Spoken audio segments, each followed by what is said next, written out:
Shall we play a game?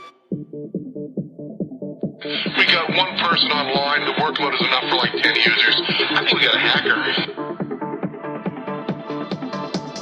Shall we play a game? It's Tuesday, it's May the 21st, it's 07:37, and this is your morning brief. So, just looking around the news right now, it looks pretty clean. There's nothing major on there. But we do see in the news one of these, the main thing being this Hawaii thing. Hawaii, however people pronouncing it. I've actually heard about 10 different pronunciations of this now. But the interesting thing is when government steps in to look at security. Having worked in the intelligence field, I'm always assuming there's a little bit more that they know. So I tend not to, I guess, trust a little bit further that they know a little bit more than we do. And so, but when it comes to products, sometimes you think to yourself, what if there was a backdoor, if there was something in the code, that'd be a real aha, gotcha moment, wouldn't it? We're one of those, hey, look how this is the reason why. Sometimes, though, it's never that clear. So, I'm kind of on the fence about what's going on there. But I guess, thinking to myself, they must know something. There must be a little bit more than what they do.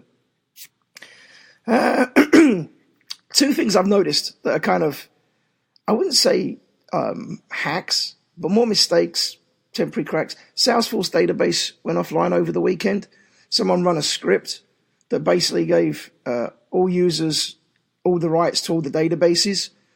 And, again, automation is fantastic, but automation can lead to mistakes. So, good luck to those guys getting their stuff back up and running. I think they're doing it by hand, according to some of the reports. I noticed that Sophos as well, the AV company, was told to uninstall Microsoft's most recent Patch Tuesday run. But because the latest batch of Windows updates are causing the machine of some people using its AV to hang on boot. And it just sits at configuring 30%.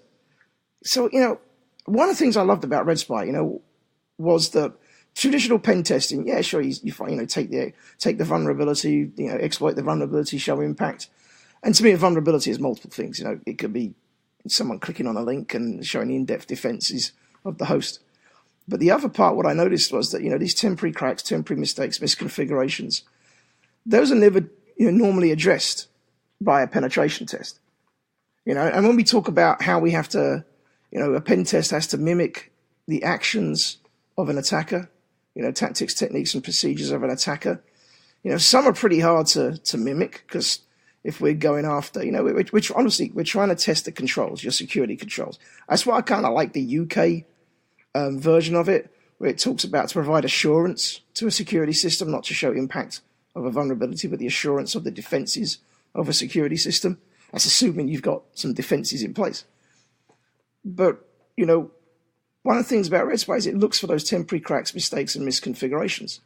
Traditional pen testing sometimes can't focus on some things like, a SIM chip being stolen or cloned and now in two-factor authentication to be breached. That's kind of hard to do in any kind of pen test. That's where red teaming sort of comes into play. And, Red Spy does give the tool set to allow red teaming. But obviously sometimes the scope isn't allowed. We tend not to allow, or be allowed to attack people at home. And that's understandable. But definitely the mistakes, misconfigurations, someone putting that any rule in the firewall, we're going to see stuff like that. Yeah, excuse me. The other stuff that, we're particularly seeing right now, and I look at a couple of places, like I've always said, the TeamViewer was breached 2016. That was over the weekend. Chinese hackers, German company behind TeamViewer said it basically hacked basically in their supply chain. And so, again, we're seeing some really, if you're looking at nation state and how they're attacking, in a traditional pen test, are you going to say, well, these are all the companies that supply us equipment? You can go and attack those as well and see how they are. I mean, what we are seeing is, companies saying, hey, if you're going to work with us, then we require you to have a penetration test done as well, and to make sure that you're in order. But again, if you're doing Red Spy and you've got a continuous test and you're up and running and it's fantastic, think about what happens to the companies beneath you, the ones that are supplying you.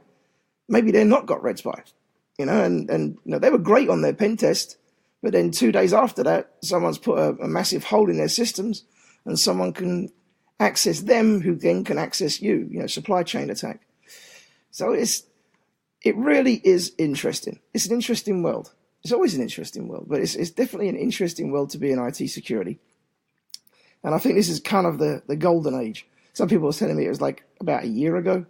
Now, I think we're just coming up to the golden age of security.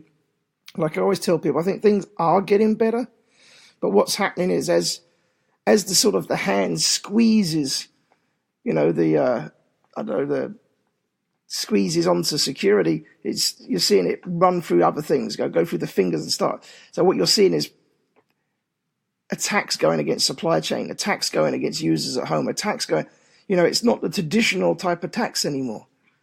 So that's one of the things that, as a pen tester, we've got to be able to mimic. We can mimic the TTPs, but we've got to be able to mimic the whole end-to-end enchilada, as it were. So on that note, it is 07:43, and that was your morning brief. Shall we play a game? We got one person online. The workload is enough for like 10 users. I think we got a hacker.